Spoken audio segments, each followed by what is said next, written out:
We continue our look at Eastern Kentucky's recovery following catastrophic flooding 6 months ago. With thousands of homes destroyed by the flood, the greatest challenge is finding people a place to live. But as housing experts in the region will tell you, Eastern Kentucky was already dealing with that challenge well before the flood. Housing Development Alliance, a hazard-based nonprofit that builds affordable housing for low-income families, says even before the flood, about 40% of people living in the region were inadequately housed. That includes those who were homeless, doubling up with other families living in substandard housing, or spending more than 30% of their income on their house payment or rent. The organization said the issue can be linked to an appraisal gap and an affordability gap. The appraisal gap is when the cost of building a home exceeds the appraised value. The affordability gap is the gap between the appraised value of the home and what the buyer can afford. The Housing Development Alliance is working to build new, affordable homes in the counties hit hardest by the flooding. The project is funded by a grant from the Foundation for Appalachian Kentucky. We spoke to both organizations and a flood survivor who's getting one of those new homes. All say, while it's a start, it doesn't begin to meet the need. We had a housing crisis before the flood. I mean, you took a bad situation and made it a lot worse. When this flood hit, it exacerbated that housing crisis. The flood didn't discriminate, but the people who can afford it the least were the people who suffered the most. They were closest to the creek. They had the least amount of foundational support to withstand the flood. I can't go back where I lived because the land was completely destroyed. I lived in a double wide, and there was the back half, the whole probably 50, 60, 70 feet of the land had actually washed out. It was eroded.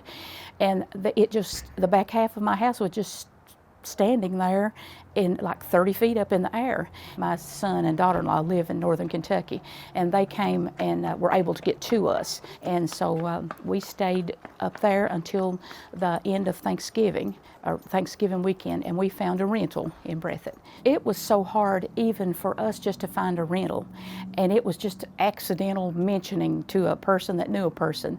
That's how we found out. I think 1 in 6 families in the hardest hit counties applied for FEMA. And so it's hard, if you start with a broken housing market and you lose 400 houses that literally washed away and another 1,800 or 2,000 that were significantly damaged and probably need to be replaced. There's just no place for those people to go. There's no extra capacity to absorb that.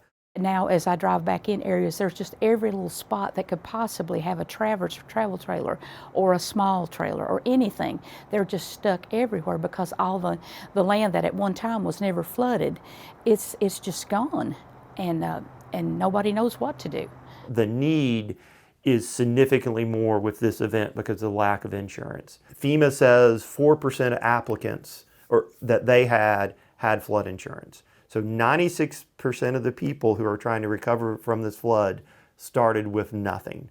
The foundation took in 8,000 applications for assistance right off the bat. We mapped out all of the addresses that we had that said they were either fully destroyed or partially destroyed, and that came to about 5,000. We made the first $1 million investment in a movement called Housing Can't Wait. The foundation was great. They stepped up really early on and said, here's some money, get busy. We've committed to doing at least 20 houses as fast as we can. A friend told me about the Housing Development Alliance that were helping some flood victims. And so it was a few weeks before we heard anything, but actually that they did say they could help us. So we are in the process of getting everything together to actually build a new house, but we'll be in Perry County, and it's like maybe 15, less than 20 minutes from where I lived originally. I'm just thankful to have somewhere to go. Many do not.